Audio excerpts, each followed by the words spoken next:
నమస్కారం, welcome to జనం కోసం జర్నలిజం న్యూస్. ఈరోజు భూపాలపల్లి జిల్లా ప్రజా పరిషత్ కార్యాలయంలో నిర్వహించిన స్టాండింగ్ కమిటీ సమావేశంలో పాల్గొన్న మన ప్రియతమ నాయకులు భూపాలపల్లి శాసనసభ్యులు గౌరవ శ్రీ గండ్ర వెంకటరమణారెడ్డి గారు. ఒకటి పెద్ద గ్రామాలు అయితే 2 సెంటర్లు కూడా ఇవ్వడం జరిగింది. రైతు సోదరుల యొక్క వడ్లన్నీ కూడా ఇప్పుడిప్పుడే మరి వడ్ల కళ్ళలోకి చేరుతున్నాయి. రైతు సోదరులందరికీ కూడా ఒకటే విజ్ఞప్తి, కొంచెం తేమ లేకుండా చూసుకున్నాయి, కాలు కూడా కొంచెం సరిగా లేకుండా చూసుకుంటే ఎలాంటి అసౌకర్యం లేకుండా ప్రతి గింజను కూడా ప్రభుత్వం కొనుగోలు చేయడం జరుగుతుంది. ఈ సదవకాశాన్ని సద్వినియోగం చేసుకోండి.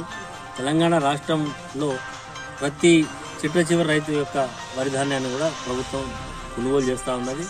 అదే సందర్భంలో సన్నధాన్యం విషయంలో ప్రభుత్వం ఎంతో మానవతా దృక్పథంతో ఆలోచించిన కేంద్ర ప్రభుత్వం పెట్టేటువంటి అడ్డంకుల వల్ల ఈరోజు కొన్ని ఇబ్బందులు వస్తూ ఉన్నాయి. దాన్ని దృష్టిలో పెట్టుకునే రేపు రైతుల పక్షాన రైతులు చేస్తున్నటువంటి దీక్షకు, రైతులు చేస్తున్నటువంటి సమ్మెకు సంఘీభావంగా రేపు మరి భారత్ బంద్ పిలుపునియడం జరిగింది.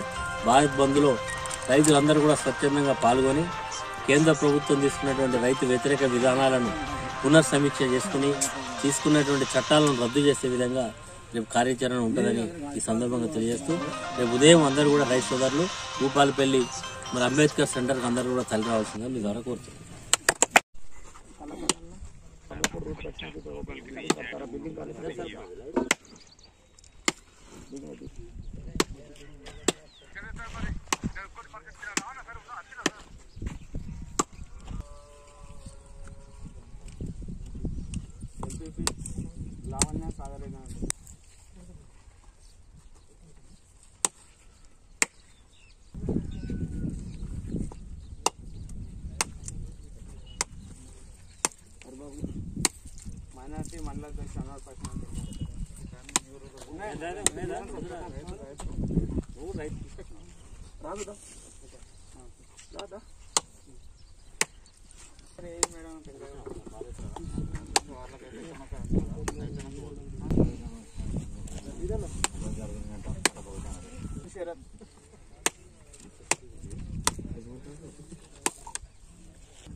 యూత్ రూరల్ అధ్యక్షుడు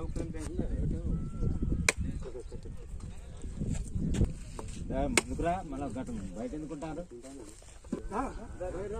మహిళా రైతులు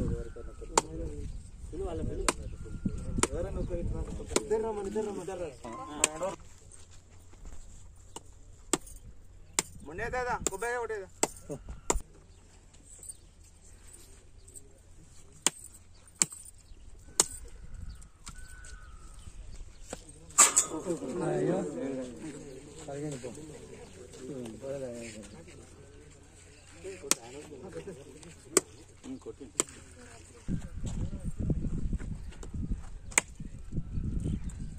మన ఎమ్మెల్యే గారిని టెంకాయ కొట్టి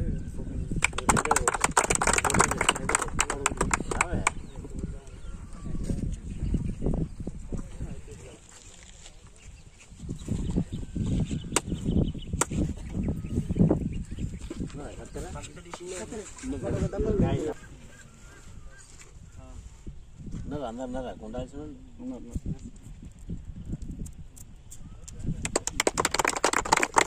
bus ఎక్కిలే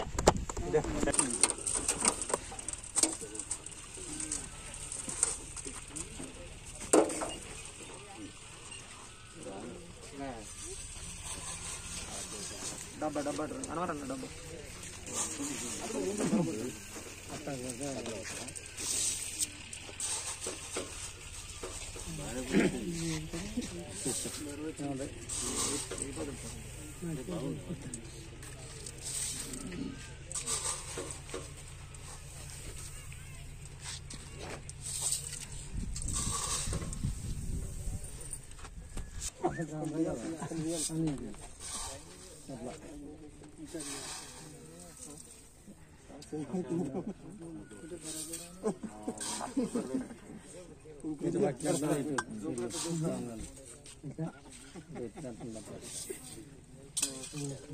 Thank you, sir.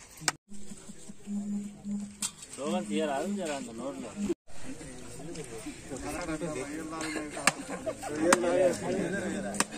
MPP గారిని కొబ్బరికాయ కొట్టాల్సిందిగా మనం చేస్తామని, నగర పంచాయతీ చైర్మన్ సిద్ధాన్న గారిని కొబ్బరికాయ కొట్టాల్సిందిగా మనం చేస్తామని.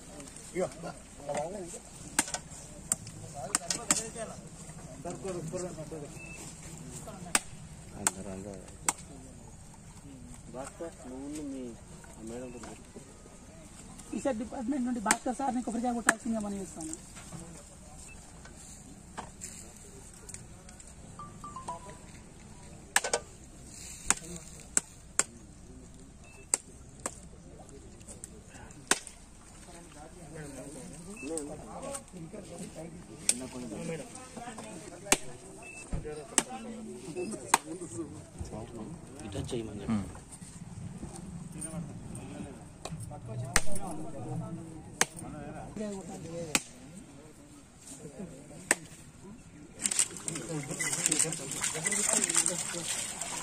అది డబ్బది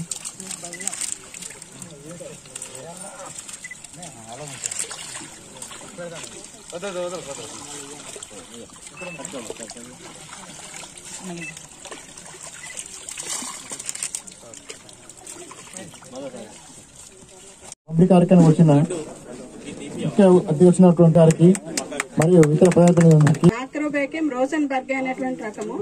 ఇది ఒక 6 నెలల కాలంలోనే 100 గ్రాముల వరకు, దాదాపు 200 గ్రాముల వరకు కూడా ఇది బరువు పెరుగుతుంది. సో ఈ